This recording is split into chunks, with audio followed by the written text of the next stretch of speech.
Monday started off like any other. The kind of gray, unremarkable day that makes you forget it even existed a week later.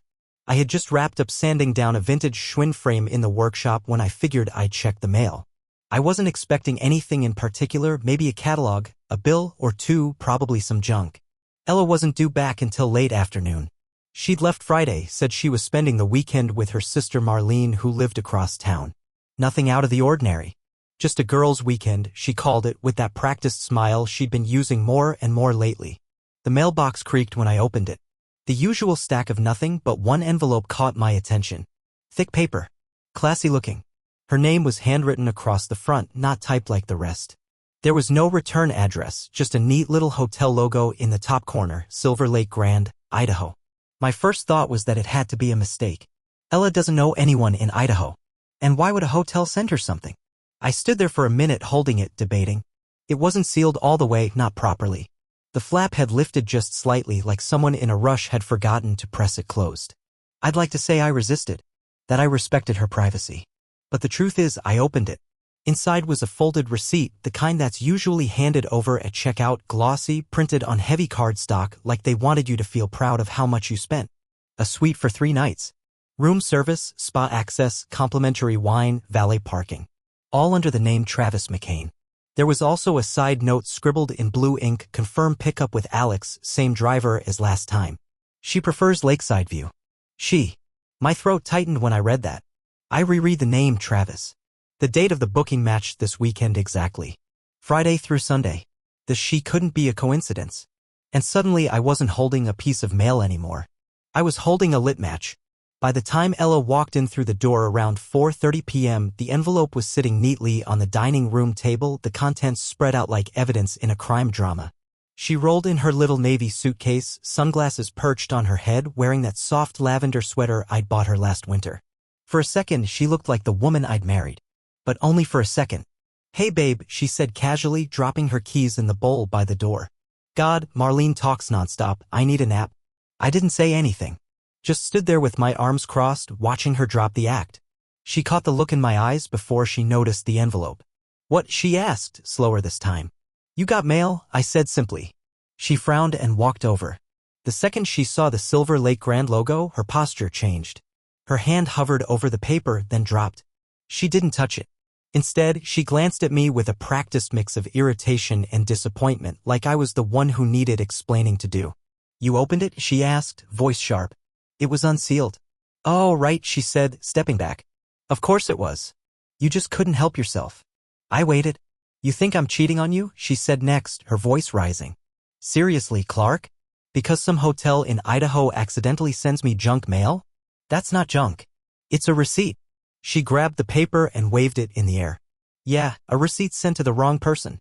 Maybe this Travis guy gave them the wrong address. People do that, you know? Mistakes happen. And the note about the driver? What note? She asked, glancing down and scanning it quickly.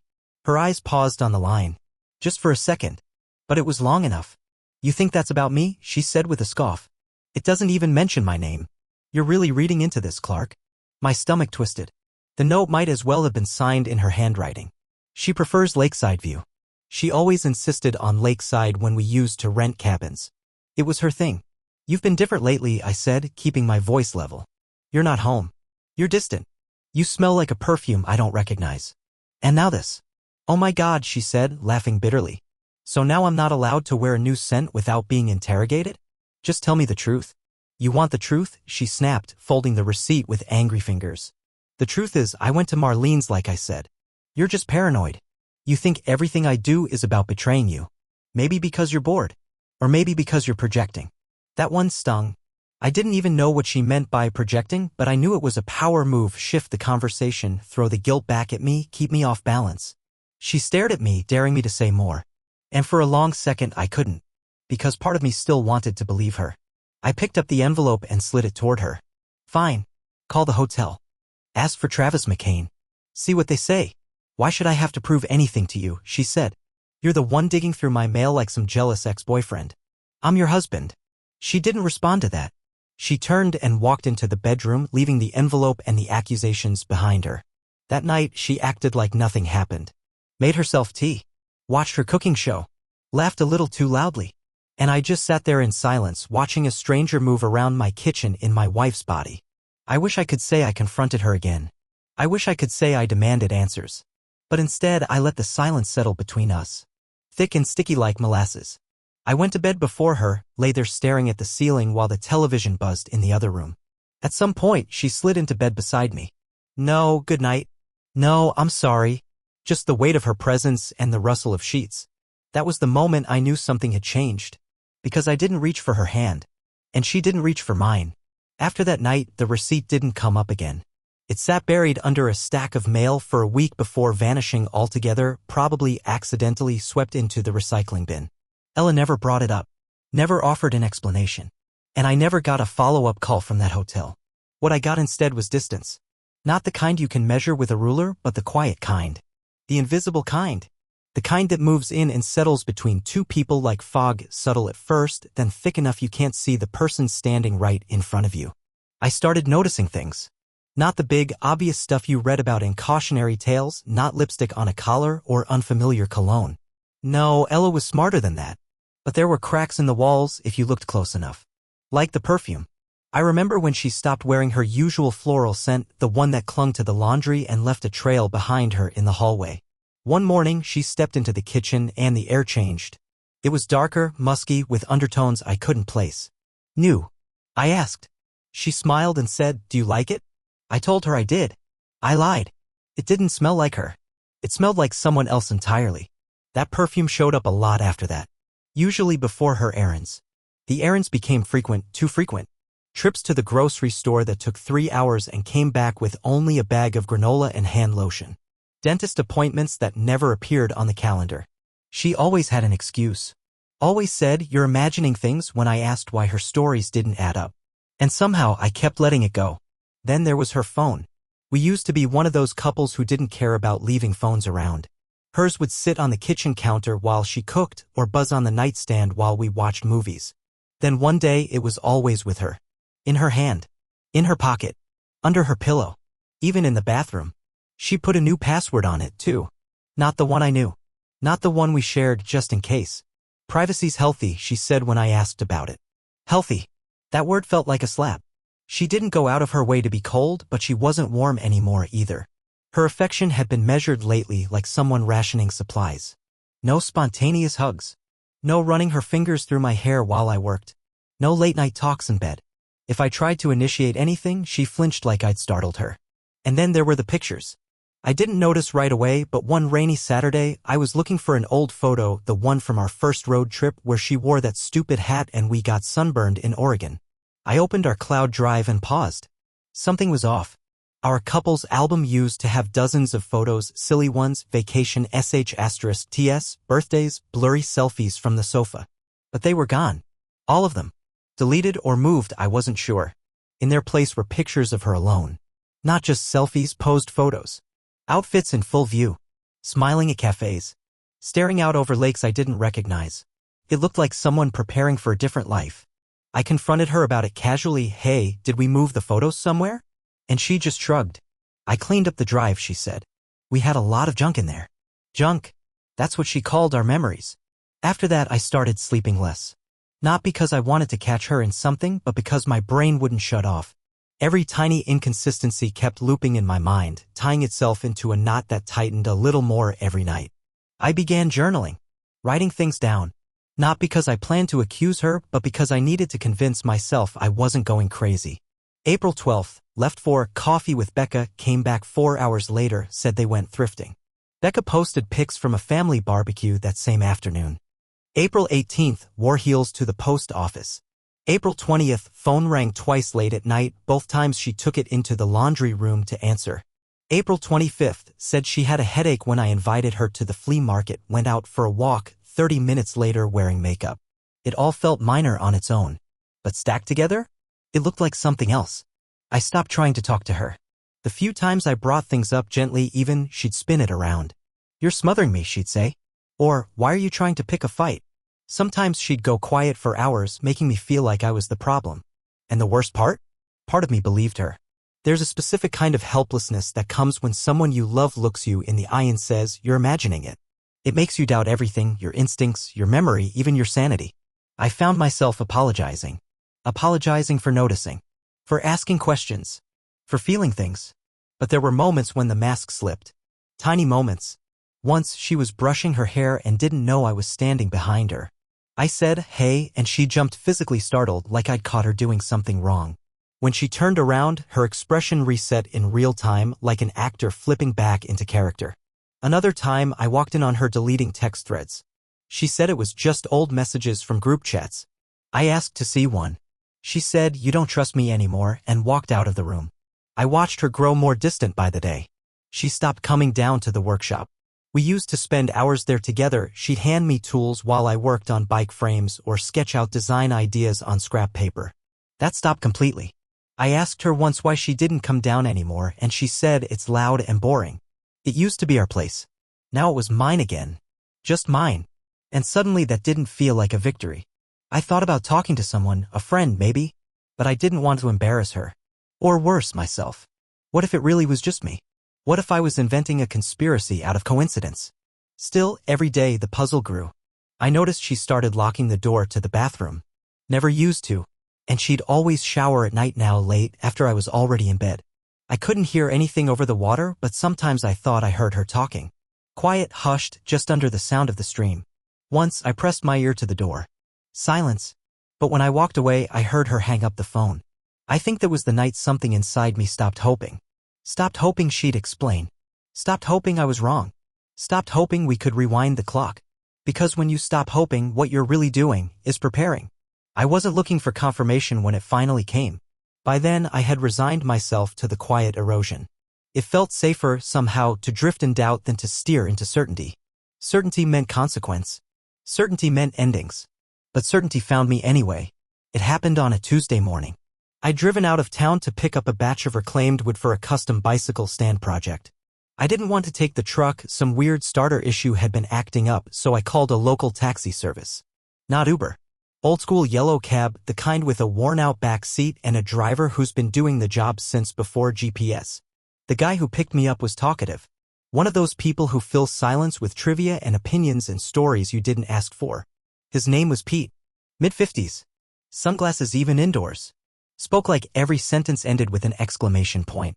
I was half listening, half scrolling through supplier receipts on my phone until I heard something that made me sit up straight. "You ever been up to Silver Lake? Beautiful spot. Fancy lodge right by the water. The one in Idaho." I froze. Pete didn't notice. Or maybe he did and didn't care. "I run folks there all the time. Mostly couples," he chuckled. "Weekenders, you know. Rich types or people sneaking off for a little romance. I once drove this guy, Travis something, and his girlfriend, tall brunette with a tattoo on her wrist, real fancy type. They came in like every few weekends. Real regulars." My heartbeat jumped.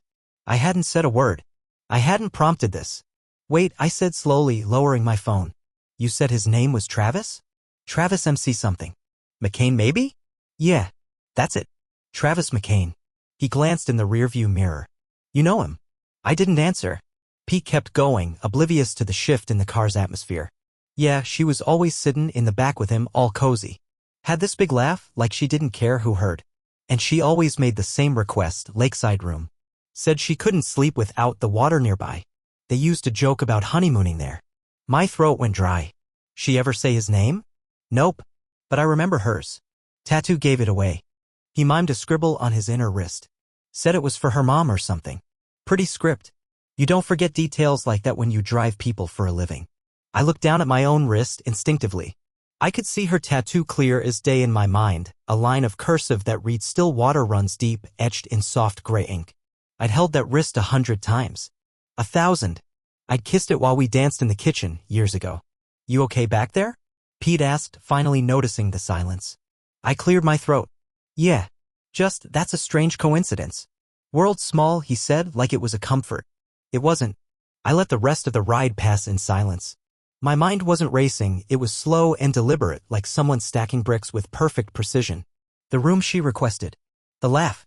The tattoo. Her calling it a honeymoon spot. It didn't feel like coincidence. It felt like confession. But not from her. It never came from her. When Pete dropped me off at the lumber yard, I thanked him stiffly, tipped more than I normally would, and walked into the building like I wasn't unraveling. Because I was. I stood between rows of cedar planks and maple slabs, my phone buzzing with supplier invoices, and all I could think about was the way she had looked me in the eye and said, "You're being paranoid." The way she turned my suspicion into her we*p*n. How she'd made me question my sanity while she was off building memories in someone else's bed. I didn't call her. I didn't storm home. I didn't scream into the void. I just stood there for a long time staring at my hands. I don't know why, but I needed to see if they were shaking. They weren't. I was calm. Terrifyingly calm. That night, I didn't mention the cab driver. I didn't mention Travis McCain. I didn't say a word about Idaho. Instead, I watched her. She sat across from me at the dinner table telling me about a new yoga studio she wanted to try. Her hands moved like they always did when she was excited, animated, graceful, familiar. But I saw it now for what it was. A performance. A monologue in a play I'd been cast in without my consent. When she asked if I was okay, I smiled and said I was tired. She nodded, unconcerned, and went back to her quinoa. Later that night, I lay beside her and stared at the ceiling while she fell asleep. I listened to her breathing, steady, slow, and tried to remember the last time I believed in it. Believed in us. I couldn't. Over the next few days, I moved like a man underwater. Everything was slower, heavier, quieter. My world hadn't exploded. It had just thickened. And everywhere I turned, the walls were breathing lies. I started researching property lines, permits. Quietly. She thought I was fixing up a client's frame when I was really looking at land records. Zoning. Business licenses. Escape routes. I don't know why I didn't confront her. Maybe I didn't want to give her the power. Maybe I needed to win a little ground before I opened fire. Maybe I just couldn't bear to hear her lie to my face again. I wanted her to live with the silence she had built. I wanted her to wonder what I knew. If I knew. When I'd know. And I wanted to be ready when the time came. The next time I saw Pete, maybe a week later, he waved like we were old friends. I didn't bring it up. Didn't mention her. He didn't either. But the look in his eyes told me he remembered. That he was the unwitting messenger of my downfall. It's funny. I always thought the truth would come from a phone left unlocked. A slip of the tongue. A lipstick smudge. But it came from a guy named Pete in a beat-up cab talking about lakes and tattoos and a woman who laughed like she didn't owe anyone anything. That was the moment my denial died. And it didn't go quietly. The thing about heartbreak is it doesn't always knock you down. Sometimes it stands you up straighter. Clears your vision. Reminds you who you were before someone else's lies started rewriting your story. After the conversation with Pete, the casual way he described a version of Ella I'd never met, I didn't rage or collapse. I made a decision. Not revenge. Not really. Redirection. We lived on the edge of a wooded pocket not far from a slow, winding creek that used to be our retreat. Tucked near the water was an old cabin that had belonged to Ella's great-uncle. We'd inherited shared access through her side of the family.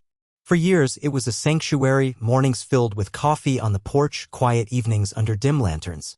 Now, it felt like a backdrop for something staged. I didn't ask questions when Ella and I stopped going there together. She said it was too cold. Too damp. Said she'd rather spend weekends at her yoga retreats or with friends out of town. But I knew now why the cabin held her attention again. Not for nostalgia. For convenience. That cabin sat on land adjacent to ours. The creek itself wove between the properties, ours, and a slice Ella had been gifted years ago, which Travis, apparently, now had access to. Not officially. Not legally. But I'd seen him once, back in early spring, pulling up in a black SUV. I didn't speak to him. He didn't notice me. Ella claimed it was her cousin visiting from Oregon. She had cousins in Oregon, so it almost passed. Almost. The night after Pete's revelation, I stayed up mapping out property lines and costs. The house next to ours had been on the market forever, foreclosed, gutted, needing a miracle. But it had one thing I wanted, access to the side trail leading to the creek cabin. I knew from years of fixing bikes out of my garage how zoning worked. I knew where sound traveled. And I knew exactly how to make peace a memory. By the end of the week, I'd put in an offer. Cash. Fast. The kind of offer that made people stop asking questions. I didn't even tell Ella. She was too busy visiting Marlene again to notice. When I signed the papers, I didn't feel triumph. I felt foundation. Something real beneath my feet for the first time in months. I moved my vintage bike restoration shop into the space within 2 weeks.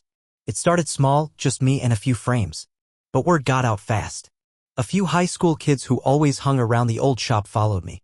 I started teaching them how to weld, how to polish chrome, how to read a frame for flaws. One brought his cousin. Another brought a neighbor. Before long, I had a crew. The shop filled up quickly. We added workbenches, chalkboards for schematics, shelves for salvaged parts. I put out a call for volunteers and mentors.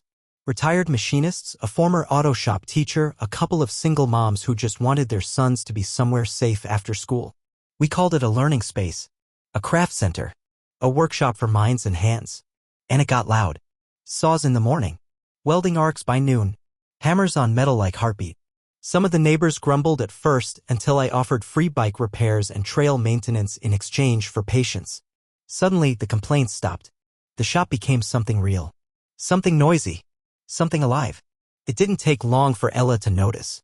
The first Saturday she came by the cabin again, I was halfway through teaching a group of kids how to reassemble a 1967 Raleigh 3-speed. I saw her from across the field, her sunglasses on, phone in hand, clearly annoyed. Travis was behind her, wearing an expensive flannel that looked like it had never seen a day of labor. She didn't approach me directly, just stood on the porch of the cabin, arms crossed, as the buzz of machinery and the thud of work boots echoed through the air. By the time I wrapped up for the day, she was gone. But 2 days later, she was back. This time she knocked. I met her at the property line. Not as her husband. Not as someone asking questions. But as a man who didn't owe her explanations anymore. "This is excessive," she said, skipping any greeting. "What is?" "The noise. The people. It's not what this place was meant for." "It's mine," I said. "And I'm using it. It's zoned for mixed use." I checked. "You don't need to be vindictive." "I'm not," I said simply. "I'm just building something." She shifted uncomfortably. "Well, Travis and I were hoping to spend a few weekends here. It's been stressful lately." I raised an eyebrow. "I'll bet." She blinked, caught off guard by the bluntness. "Don't be petty. You came to my house and lied to my face. Multiple times. That's not petty, Ella. That's memory." She looked at the ground, then back at me. "You know, this used to be our place." "No," I corrected her. "It used to be my piece. Until it became your cover." She left without another word. But they kept coming back. And the shop kept growing. I installed more benches. Extended hours. Added weekend events, community rides, bike donation drives, repair clinics for anyone who brought in a broken ride. A local newspaper wrote a feature about it. Called it the Creekside Revival. Took pictures of the kids. Interviewed the mentors. Even quoted me, though I kept my words simple. "This is about movement," I said. "Turning old things into new beginnings." Ella showed up again after that article ran. I was speaking with a reporter about expanding the space when I saw her standing just outside the fence. Watching. I didn't wave. Didn't invite her in. Just let her see what it looked like when someone decided to stop shrinking. One afternoon, I got a formal complaint letter from her attorney claiming that the unregulated business activity was infringing on their peaceful enjoyment of shared property. I posted it on the workshop bulletin board. The kids thought it was hilarious. "She mad 'cause y'all too productive," one of them said. That night, I slept with the windows open. The hum of welding and laughter and machines carried out into the dark like a declaration. I didn't raise my voice. I just turned up the volume on my life. If you'd told me the next chapter of my life would begin with a slammed car door and a teenage girl wearing combat boots and a chip on her shoulder, I'd have laughed in your face. But that's exactly how it started. It was a Wednesday afternoon, early spring. I just finished sanding down an old Motobecane frame when I heard the unmistakable crunch of gravel and the sharp slam of a passenger door. I looked up from the workbench to see a girl, maybe 18, 19, storming down the hill from the creek cabin, earbuds in, eyes narrowed, a duffel bag slung over her shoulder like it owed her money. She had the kind of look you recognize instantly, not lost, not scared, just fed up. Like she'd reached her limit 5 exits ago but waited until now to make a scene. She didn't even hesitate. Walked right into the workshop like she owned the place. "Hey," I said, straightening up, dust still clinging to my palms. "Is this the bike place?" she asked, yanking out one earbud. "It is. Welcome to the noise." She gave a half smile. "Good. I need somewhere to not be around people I want to scream at." That made me pause. "Long drive?" She nodded. 5 hours in a car with Travis McCain and my stepmom? Longer than it sounds. I blinked. "Your stepmom." She stuck out her hand. "Layla. Travis's stepdaughter. I'm visiting for the week, which apparently means pretending everything's fine while they pretend they're not miserable." I shook her hand, slowly processing the irony. "Well, Layla," I said, "you're welcome to stay as long as you keep your boots off the welding tables." That got a real smile out of her. She came back the next day. And the day after that. Didn't ask permission, just showed up around mid-morning, helped set up workbenches, asked a million questions. She wasn't shy. She had no filter. But more importantly, she wasn't pretending. Within a week, she was helping younger kids with tire replacements and gear alignment like she'd been doing it for years. I found her one morning reassembling a rear derailleur from memory while explaining it to a 12-year-old. The kid was spellbound. "Where'd you learn that?" I asked. Trial and error. And YouTube. But mostly stubbornness. She was sharp. Not in the gifted and talented way teachers love to slap labels on, but in the way life sharpens someone who's had to grow up while everyone else played house around them. I didn't ask questions about her family. She didn't offer much, and I respected that. But over time, she let things slip, how she didn't trust Travis, how Ella walked on eggshells when he was around, how the cabin felt like a movie set full of actors who forgot their lines. "She tries too hard," Layla said one afternoon, tightening a seat post. "Smiles like she's being graded on it." I didn't respond.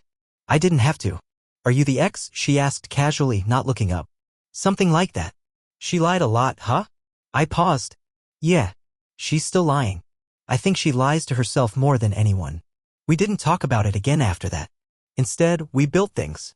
She became part of the shop like a gear that just fit. She painted a mural on the north wall, bright reds and cobalt blues and streaks of yellow that exploded like momentum across the brick. She came up with the idea for Free Fix Fridays, where we'd offer tune-ups for anyone under 18. She even designed a logo for the shop, two gears interlocked with a creek flowing between them. It was damn good. The other kids loved her, looked up to her. Even the adults, some of whom had been skeptical at first, recognized her value. She wasn't trying to impress anyone. She just was.